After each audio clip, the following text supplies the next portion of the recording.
Welcome back to the electronics workshop. Way back when I was a youngster, got a Commodore 64 for Christmas, like probably a lot of kids. I quickly found out that I needed some way to be able to save the programs I was working on. At the time when I got it, I didn't have any idea how a computer even worked. But my birthday was about a month after Christmas, and I got a data set, a cassette drive for it, and that helped a bunch. But I wanted a disk drive. So I saved up, finally got a 1541. But the entire time I had the computer, I wanted to have dual disk drive. Never did save up and get a second disk drive, but I always wanted one. So when I got the 128 here a while back, one of the first things I did was picked up a nice set of 1571 disk drives. Unfortunately, one of them has malfunctioned on me. It started out just having a random error every once in a while, and it just progressively got worse. And now it won't do anything. Try to run a performance test, stops dead, can't bring up a directory, anything.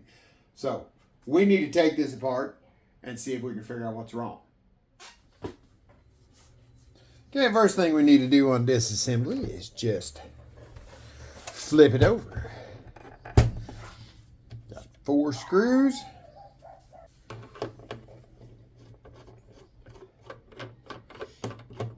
Okay, with the screws removed, we'll flip it back over. Top comes off.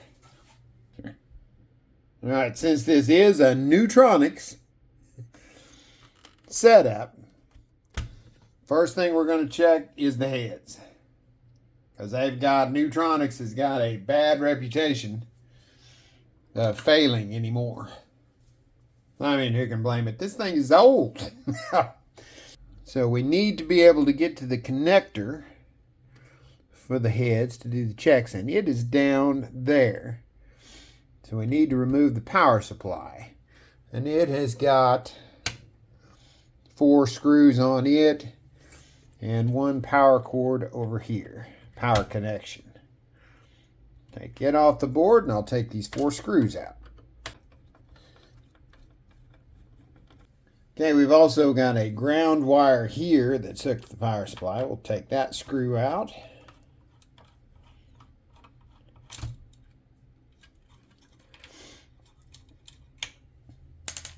And hopefully the power supply will lift up out of there.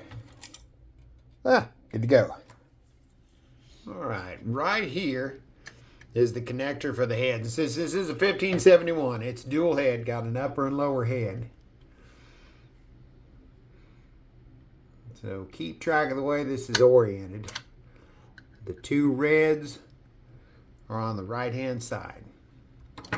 So now we'll go in and slip that connector off.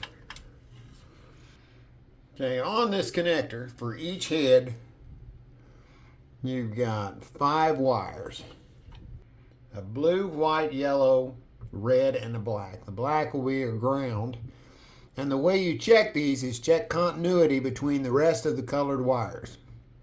They go from red to blue, white to yellow, blue to yellow. Check all the different combinations. You should get continuity. You should get resistance, a measurable amount of resistance, but it should be under like 100 ohms. Now, if it's an open circuit or a real high resistance, that means that coil in the head is bad. And that's usually what gets them. So we'll start checking these and see what we find. I got the meter in the frame so you can see what readings I'm getting. We'll check the top head first. First, I'm going to check from the red to the blue wire. Now it looks good, about 21.5 ohms. Red to white. 11.5, that's good.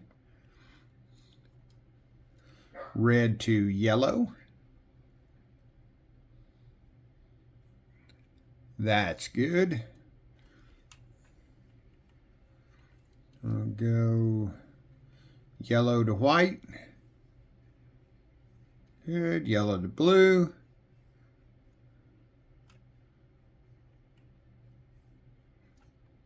Blue to white. All right, all these look good. They've all got continuity and none of them are very high. So the top head is good. Now let's flip this connector over and try this side. Here is blue to white. Looks good. Blue to yellow. Looks good. Blue to red. Uh-oh. Nothing. Let's try red to white. Nothing. Red to yellow. Nothing. Trying at this other spot in the pen. Still nothing. All the other color combinations have got continuity, but when you go to red, to any of them, open circuit. So that means the red wire, where it goes into the red wire coil inside the head, is bad. And that means the drive is a big paperweight. Because there's no way that I've seen to fix these. And it seems to be a pretty common problem of the windings inside the heads to go bad. And they're old, so. Unfortunately, this drive is a parts drive.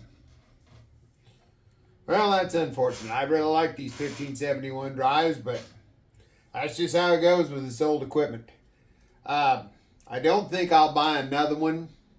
I still want to have two drives, but I don't think I'll buy another one of these because all the 1571s are Neutronics, as far as I know. And I just don't want to spend the money. I looked on eBay. They were all pretty pricey, so I don't really want to spend the money on one. I think I'll probably just go with a newer style of storage unit, maybe a Raspberry Pi 1541 or something as a second drive. Now, the other 1571's working for the moment.